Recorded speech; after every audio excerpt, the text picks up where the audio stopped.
هي الحلقات تحفظني بآيات من القرآن، هي الحلقات تملأني بحب المصطفى العدنان، هي الحلقات تحفظني بآيات من القرآن، هي الحلقات تملأني بحب المصطفى العدنان، وأخلص نيتي دوما لرب واحد ديان بروح ملؤها طهر.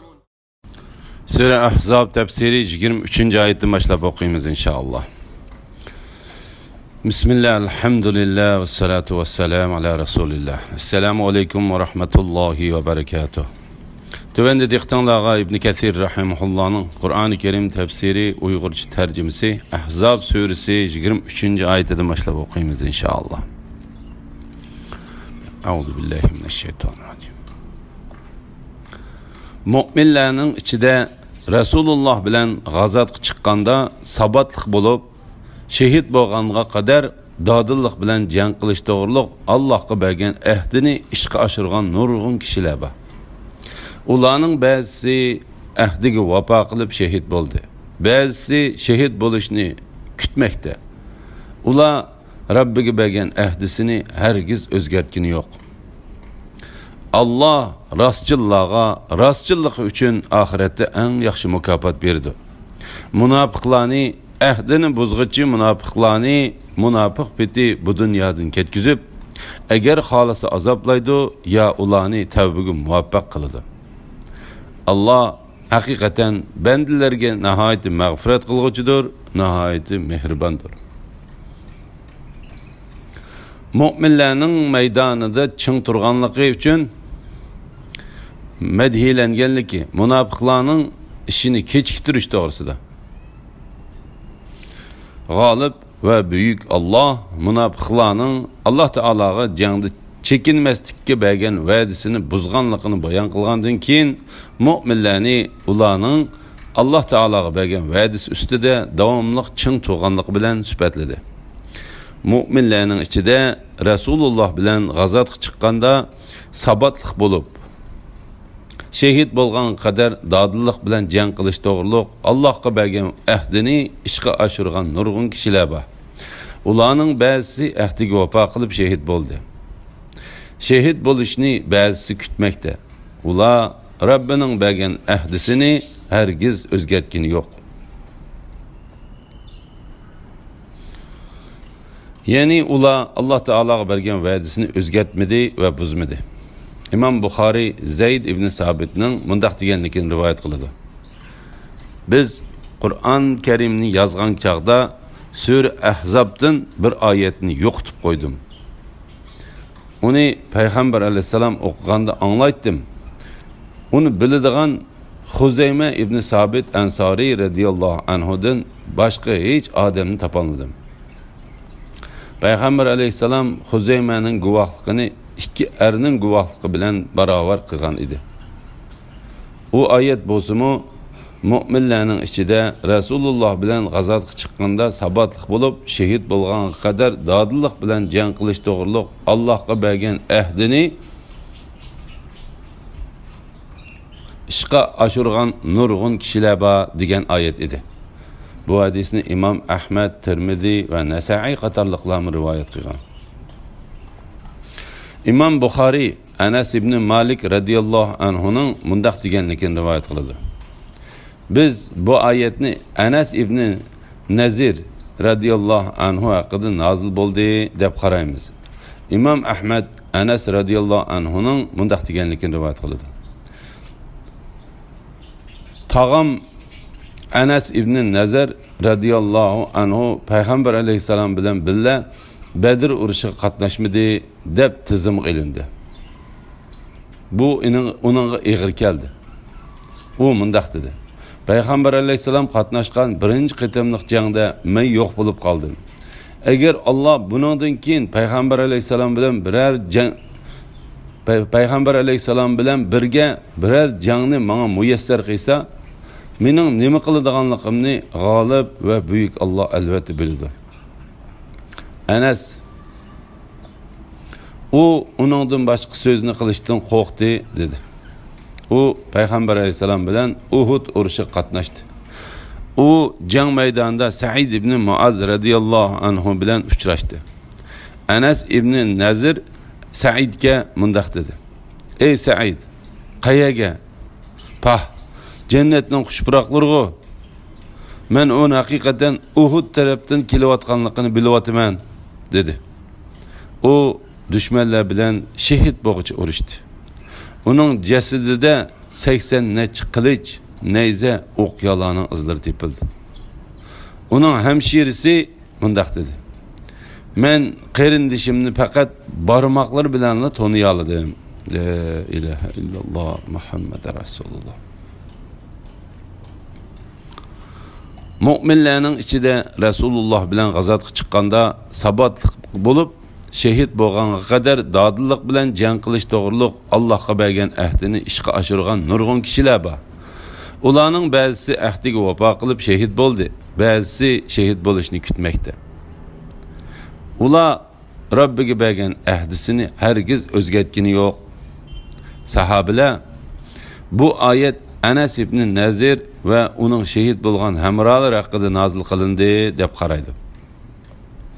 İbn Cerir Musa ibn Talha'dan Muaviye Ebu Sufyan'ın mundaq deganligini rivayet kıldı. Men hakikaten Peygamber Aleyhisselam'ın mundaq deganligini anladım. Talha şehit bolganlardandır. Şuna Mücahid Allah Teala'nın ularning ba'zi shahid bo'ldi degan oyatini va'dasi amalga oshdi, ba'zi kutmoqda degan oyatini bir kuni jang bo'ladi, ondan u bu jangda va'dasini amalga oshirdi deb tafsir qildi. Hasan mundaq dedi. Mundaq deydi: ularning ba'zisi shahid bo'ldi, ya'ni rostchilik va vafodorlik bilan ajlini to'shqazdi. Ularning ba'zisi ajlini ana shundaq to'shqizishni kutmoqda. Yana ba'zisi bergan va'dasini hargiz o'zgartgani yo'q. Qatada va Ibn Zaydmu bu oyatning mushining o'xshash tafsir qildi. La ilaha illalloh Muhammad rasululloh. Ular Rabbiga bergan ahdisini hargiz o'zgartgani yo'q. Ya'ni ular va'dasini o'zgartmadi. Ahdiga xiyonat qilmadi, balki Alloh taologa bergan va'dasi ustida davomliq ching turdi. Uni munofiqlar buzgandek buzmadi. Munofiqlar bizning o'ylarimiz haqiqatan ochiqchilikda deydi. Ularning o'ylari ochiqchilikda emas, ular faqat qechishni o'ylaydi. Ular, ya'ni munofiqlar ilgari Alloh taologa jangda chekinmaslikka va'da bergan edi. Allah rastçıllarını rastçılığı üçün ahirette en yaxşı mükafat berdi. Munafiqlarni ahdini buzg'ichi munafiqlarni munafiq biti ketkizib, agar xolis azoblaydi, ya ularni tavbaga muvaffaq qiladi. Ya'ni Allah bendilerini yaman adamni yaxshi adamdan ayirish uchun qo'rqinch va qattiq cho'chitish bilan cho'qim sinaydi. Yaman adamning ishimu amaliyatda yaman adamning ishimu amaliyat bilan oshkor bo'ladi. Yaxshi odamning ishimu amaliyat bilan oshkor bo'ladi. Alloh taolo shay'ining vujudga kelishini, u vujudga kelishdan ilgari bilib tursa-mu, lekin insonlarni Allah ular haqida bilgan narsani ular amaliyatda qilmoqcha ularni yaxshi yomon ekanligini bilish bilanla azoblamaydi. Subhanalloh. Alloh taolo bu vaqtda mundaq deydi: biz sizlarni albatta jihadga amr qilish va mushaqqatli ishlarga taklif qilish bilan sinaymiz.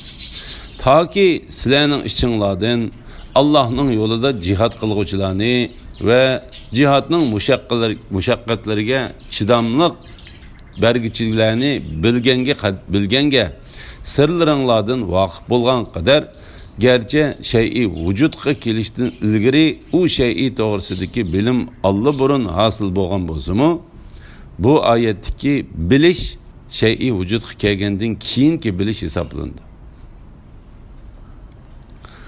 Shundaqla Alloh taolo mundaq deydi. Allah yamanni, ya'ni munofiqni yaxshidan, ya'ni mu'mindan ayrimig'icha mu'minlarni, ya'ni sizlarni hozir qilib betinglarchi qo'ymaydi. Allah sizlarni g'aybidanmi xabardor qilmaydi. Allah rostchillik uchun oxiratda eng yaxshi mukofot berdi. Ya'ni ularning Allohga bergan va'dasiga sabr qilganligi, uni amalga oshirganligi va uni qilganligi uchun mukofot berdi. Munofiqlarni agar xolisa azoblaydi. Chunki ular Alloh taologa bergan va'dasini buzg'ichilardir va Alloh taoloning buyruqlariga xiloflik qiluvchilardir. Shuning uchun ular Alloh taoloning jazosiga va azobiga tegishli bo'ldi. Lekin ular dunyoda Alloh taoloning irodasi ostidadir. Agar xolisa ular qilmishlari ustida ayni peti davom qiladi-da, toki Alloh taologa muloqot bo'ladi. Ondan Alloh ularni qilmishlariga binoan azoblaydi. Agar Alloh xolisa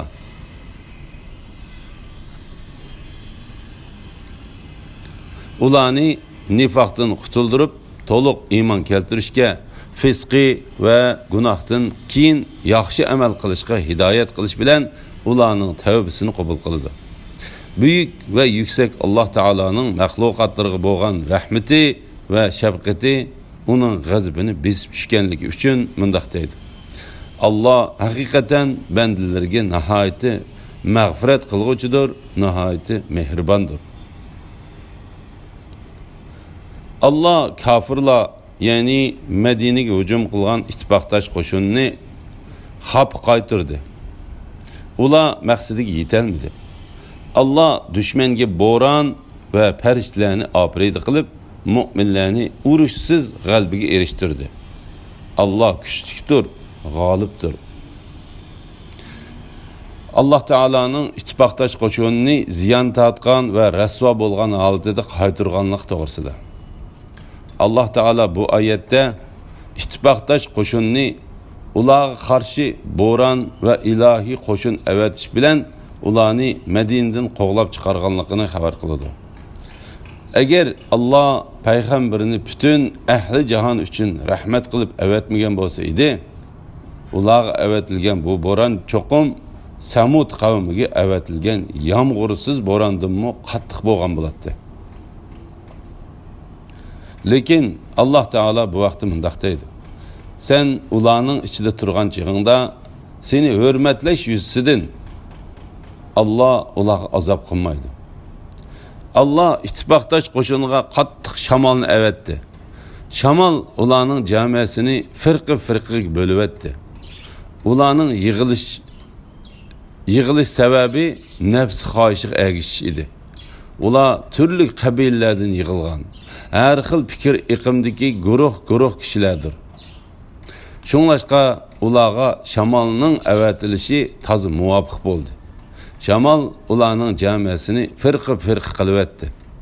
Ularni ziyon taqqan, rasvo bo'lgan, xafa va g'azab toshqan holda qaytirdi. Ular hech bir yaxshilikka erisha olmadi.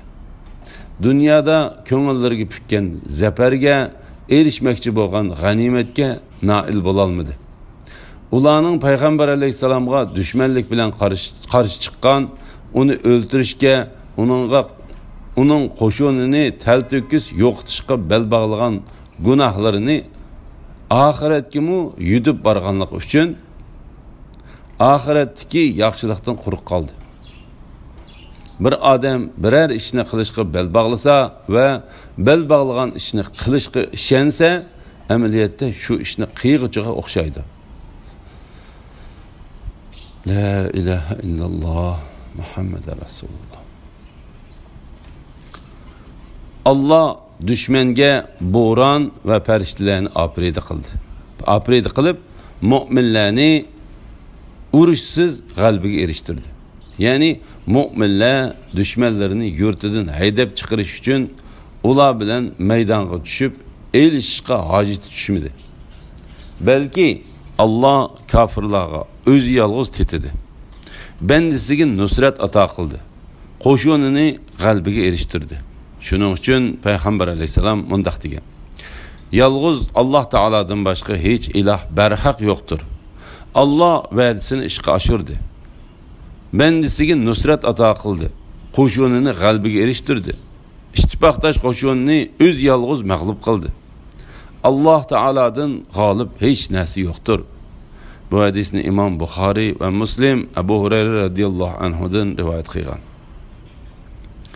İmam Buxoriy va Muslim Abdullah ibn Avfa radhiyallohu anhudan payg'ambar alayhisalomning bunda ittifoqdosh qo'shinga beddua qilib mundaq deganligini rivoyat qiladi: ey kitob nozil qilg'uchi, tiz hisob olg'uchi Alloh, ittifoqdosh qo'shinni mag'lub qilgan.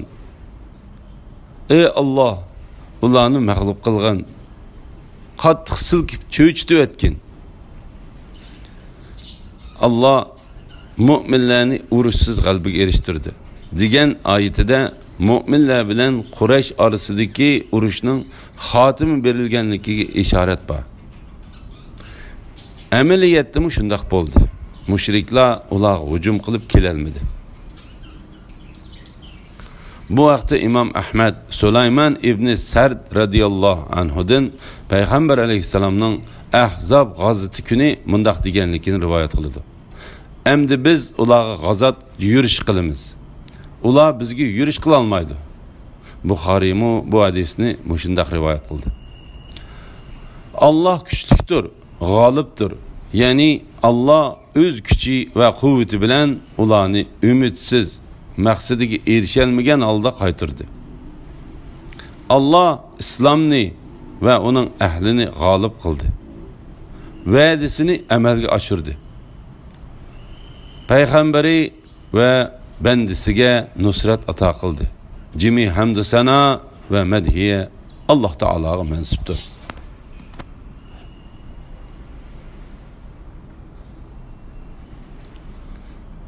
Alhamdulillah. Yuqorida sura Ahzab tafsiridan 25-oyatgacha angladinglar. Oxirini keyin qitimliq o'qishimiz davomlashtiramiz inshaalloh. Ve sallallahu ala Muhammed ve ala alihi ve sahbihi ecmaîn. Esselamu aleyküm ve rahmetullahi ve berekatuhu.